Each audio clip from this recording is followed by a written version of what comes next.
Pada 9 Maret 1960, terjadi upaya pembunuhan dengan cara yang luar biasa terhadap Presiden Soekarno.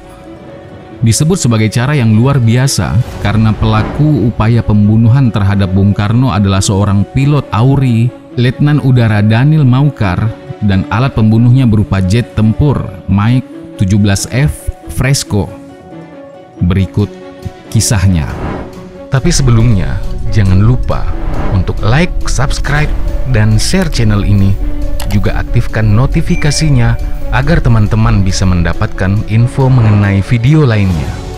Maucar yang terbang secara terencana pada siang hari pukul 12:10 waktu Indonesia Barat menembaki salah satu bagian Istana Merdeka yang biasa digunakan oleh Bung Karno untuk makan siang. Berondongan tembakan menyasar ke Istana Merdeka dilakukan hingga 2 kali dan menyebabkan kerusakan yang serius. Bung Karno yang sedang rapat di ruangan lainnya bersama Dewan Nasional yang juga dihadiri oleh KSAU Marsekal Suryadi Suryadama luput dari serangan dan dalam kondisi selamat. Usai menyerang Istana Merdeka, Daniel mengarahkan pesawatnya menuju lokasi kilang minyak di Tanjung Priok dan kembali melepaskan tembakan menggunakan Cannon kaliber 23 mm. Tapi kilang-kilang minyak yang disasar luput, sehingga ledakan hebat yang timbul dari kilang-kilang minyak yang terhantam peluru Cannon tidak terjadi. Jika saat itu kilang-kilang minyak di Tanjung Priok sampai meledak dan terbakar, akibat yang ditimbulkan pasti luar biasa. Daniel sesuai rencananya kemudian menerbangkan pesawatnya menuju Jawa Barat, yang saat itu merupakan daerah yang masih dikuasai oleh DITII.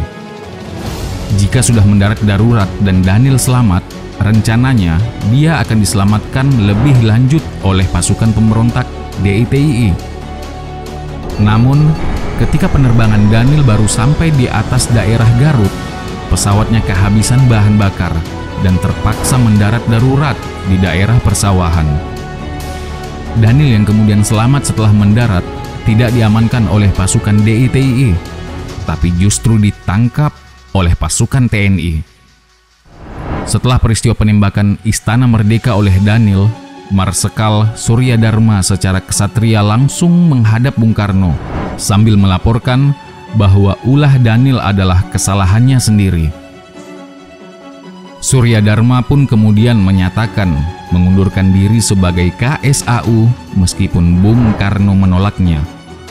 Atas perbuatannya, Daniel yang kemudian diajukan ke sidang mahkamah militer dijatuhi hukuman mati. Tapi berkat pembelaan dan perjuangan oleh Suryadharma secara gigih bahwa dalam militer kesalahan anak buah harus ditanggung oleh komandannya. Karena itu, Bung Karno akhirnya memberikan pengampunan sehingga Daniel lolos dari hukuman mati. Meskipun Daniel mendapat hukuman penjara, ketika Presiden Soeharto berkuasa pada 1968, Daniel kemudian langsung dibebaskan. Sampai di sini catatan kaki kita kali ini. Jangan lupa di-subscribe ya teman-teman, agar semakin banyak video-video yang akan kita produksi.